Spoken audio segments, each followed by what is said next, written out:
Heute heißt es unbedingt bis zum Ende dranbleiben, denn wir haben zwei komplett unterschiedliche Welten auf einer Bühne. Als erstes tritt ein selbsternanntes Partyluder aus Köln auf. Ja, jetzt seit knapp einem Jahr bin ich Single und feiere mich einfach nur selber, konzentriere mich auf mich.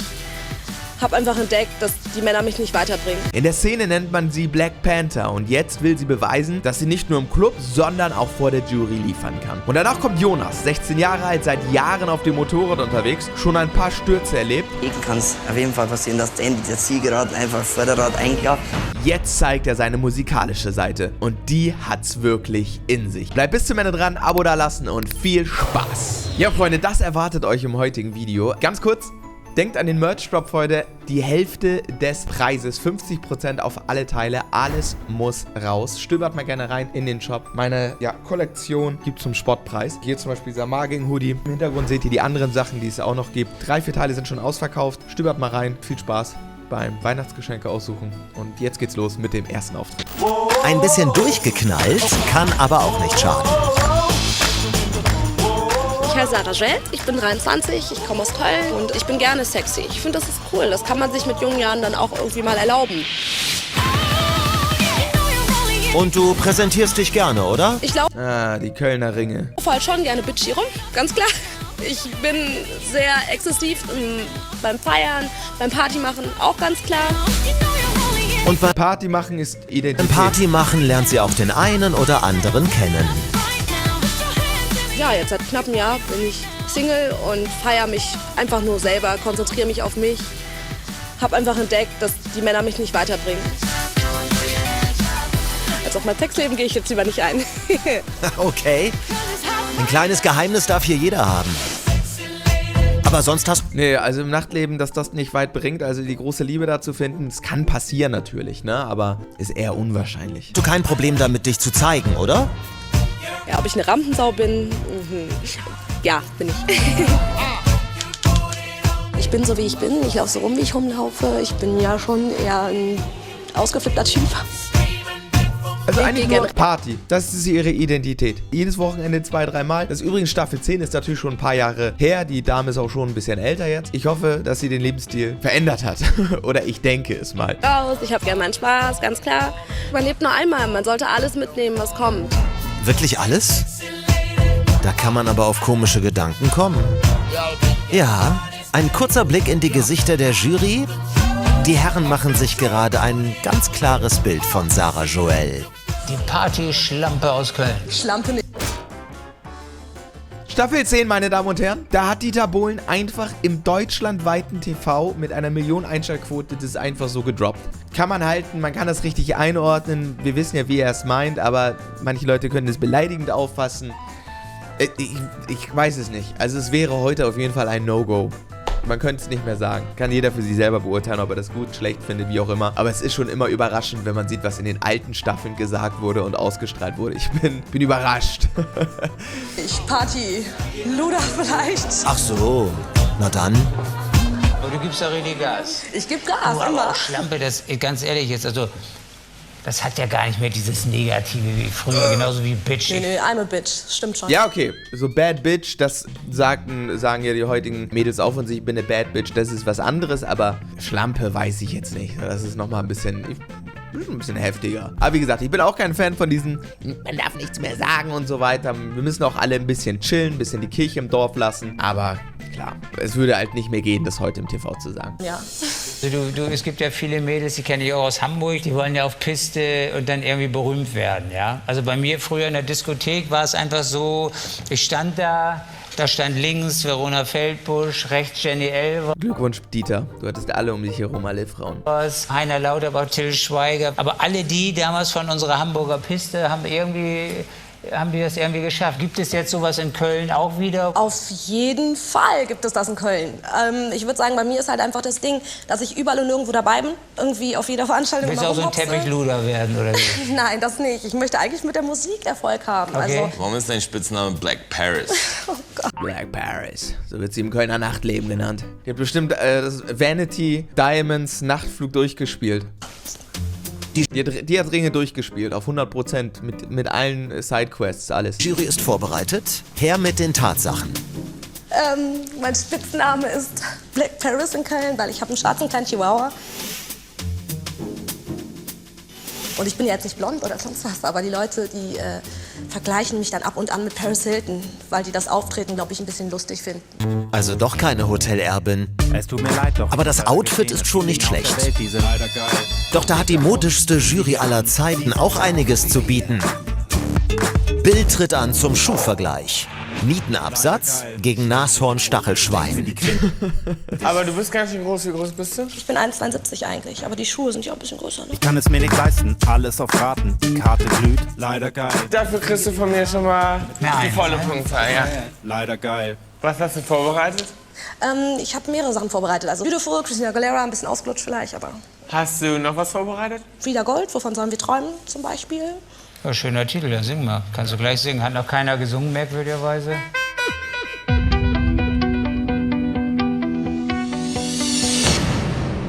Ich bin mittendrin und geb mich allem hin, aber schaut man hinter die Kulissen, dann fängt es immer so an, ich schlafe immer zu lang, krieg's nicht hin und fühl mich deshalb beschissen.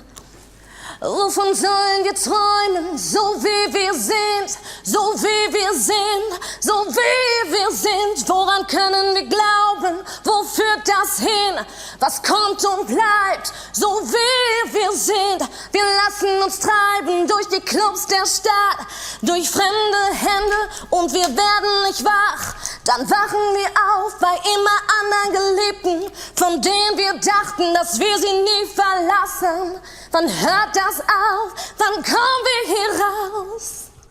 Nach dem Singen ist... Die letzten 10 Videos, die ich gedreht habe, waren alle immer, das waren die neueren Staffeln, wo es ein Playback gab. Und ich bin immer wieder bei den alten Staffeln so, ist mit Playback so viel besser. Ich finde es besser zu beurteilen, leichter zu beurteilen. Und auf dem Playback zu singen ist auch immer noch mal was anderes, weil man das Tempo anpassen muss und so. Weil hier singen die auch dann oft ein bisschen zu schnell und so. Und dann finde ich immer schwierig zu beurteilen. Aber so ist es damals in den Staffeln gewesen. Aber ja, ich glaube, ihre Art feiert die Jury, feiert ja auch Dieter, immer so ein bisschen verrückte Leute und so. Und gesungen hat sie es auch gut. Also die kommt hier sicher weiter, denke ich. Vor dem Pokern. Zumindest was die Gesichter der härtesten Jury aller Zeiten angeht. Die lässt nichts erkennen. Also ich hatte Die härteste Jury aller Zeiten. Also ich weiß jetzt nicht, ob Bill und Tom so ultra streng sind. wesentlich weniger erwartet, muss ich sagen. Also weil so scheiße war das gar nicht.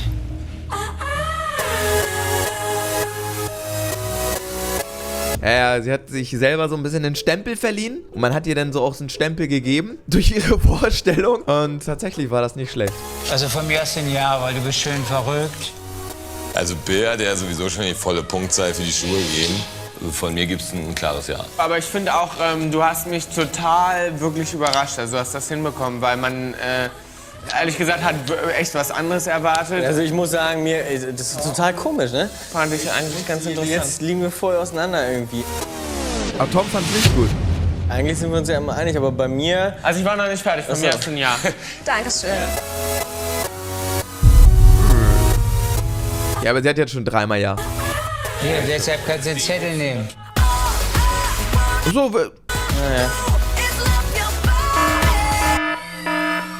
Ach, du Scheiße. Du bist auch noch die 1000. Kandidatin bei DSDS, die einen Rekordzettel hat. was heißt das? Und hier sind die anderen 999. Ach so, ja gut, einfach Glückwunsch. Ja, Tom wurde gar nicht ausgesprochen oder wurde rausgeschnitten, was auch immer. Er fand es auf jeden Fall, glaube ich, nicht so gut.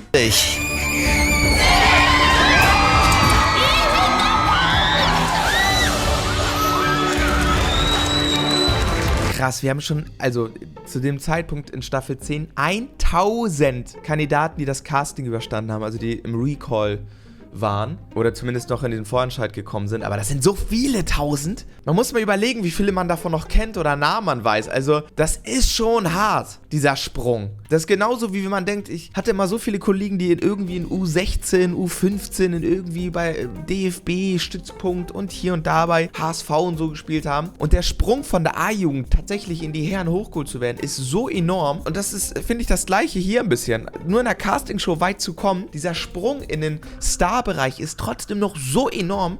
Das ist crazy.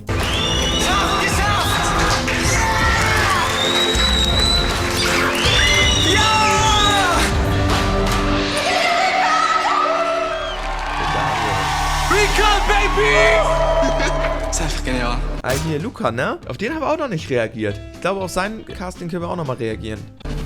Oder haben wir auf das reagiert? Ich weiß nicht. Tut mir manchmal leid. Ich habe so viele Videos gedreht, so viele DSDS-Auftritte gesehen, dass ich manchmal gar nicht mehr weiß, ob ich schon drauf reagiert habe oder nicht. Sarah Joel hat es geschafft.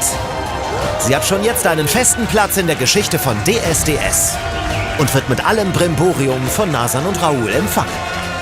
Du bist die 1000. Kandidatin, das heißt, diesen Zettel hast nur du. Wie geht's dir? Also für mich ist die erste Hürde jetzt definitiv geschafft. Und ich freue mich total auf den Recall. Ich glaube, das wird sehr ereignisreich und ich gehe dem Ganzen positiven Gegner. Ja, gab einen Blumenstrauß und ein Weinchen. Oh, schön. Das ist jetzt gesanglich nicht so, ne? Nee, ich fand es nicht nur gesanglich nicht so, mir ging das komplett anders. Ich finde diese erstens völlig geschmacklos aus. Farblose graue Mäuse haben wir, glaube ich, echt genug. Ja, aber die Stimme war auch überhaupt nicht Ja, pass auf, aber die Stimme war nicht so schlecht. Nicht so schnell. Ja, aber es war auch nur so zusammengeklaut. Die waren eine zusammengeklaute Persönlichkeiten aus ganz vielen verschiedenen Sachen. So. Mir ging die richtig auf den Sack. Nee, mir nicht. Doch. Ich kann Tom so insofern verstehen, dass sie, glaube ich, so bei vielen anecken kann und das jetzt eine Persönlichkeit ist, so die auch nerven kann. Aber in dem, also so wie wir sie jetzt gesehen haben, war sie jetzt ja nicht zu anstrengend. Ja? Aber ich kann es in einer gewissen Hinsicht verstehen. Sollte Sarah Joel die nächste Runde überstehen, darf sie in der Karibik zeigen, was sie drauf hat. Aber auch im Paradies, wenn die Hüllen fallen, wird Tom... Das waren Zeiten, die sind einfach für den Recall in die Karibik geflogen. Das waren Zeiten. Bei jedem Kandidaten genau hinschauen. Wer ist fake und wer ist echt? Mir geht's super gut. Also wirklich, ich sitze hier im VIP-Bereich, bin die 1000. Kandidatin. Ich bin einfach überwältigt. Das war jetzt auf jeden Fall ein schöner Abschluss für die erste Runde. Und ich brenne nach mehr, ganz klar.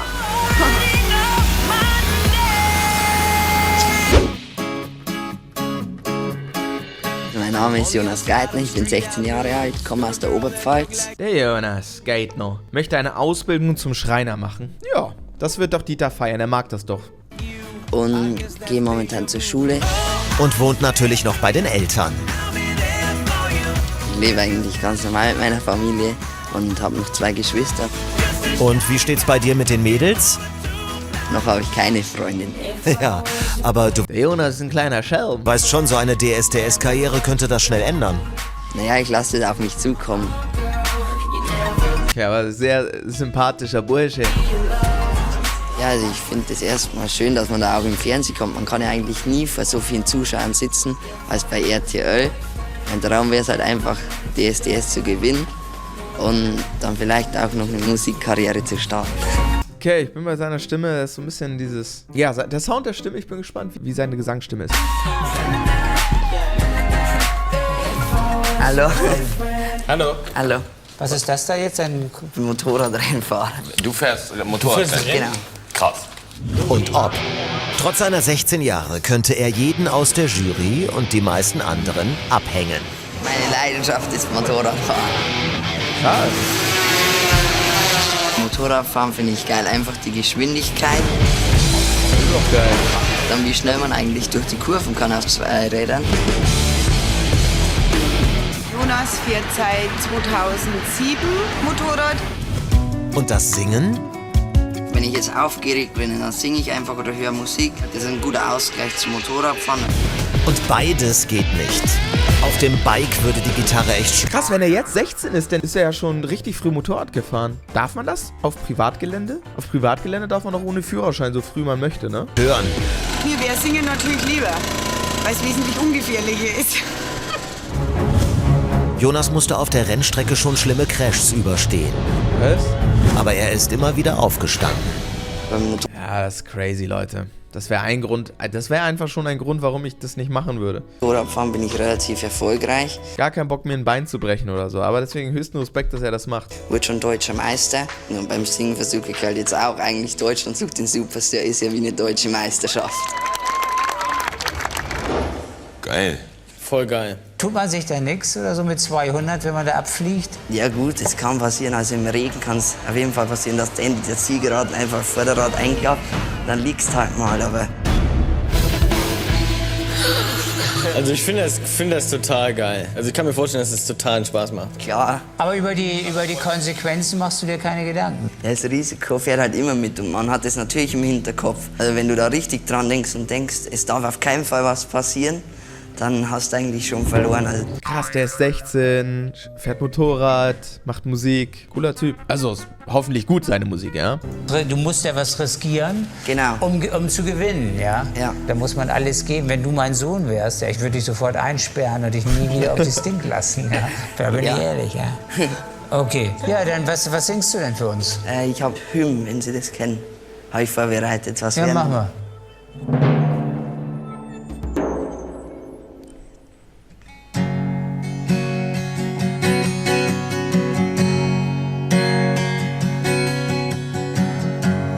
Valley is deep and a mountain so high. If you wanna see God, you gotta move on the other side. You stand up there with your head in the clouds. Don't try to fly, you know you might not come down. Don't try to fly, dear God. I might come down.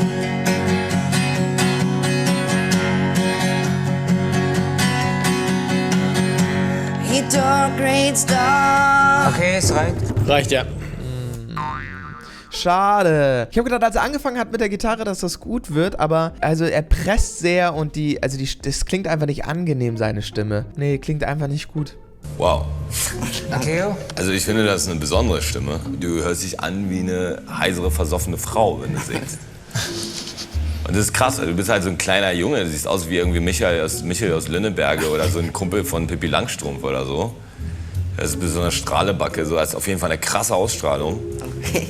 Alles in allem so ein bisschen verschmitzt, so. Sehr sympathischer Junge, aber also gesanglich, also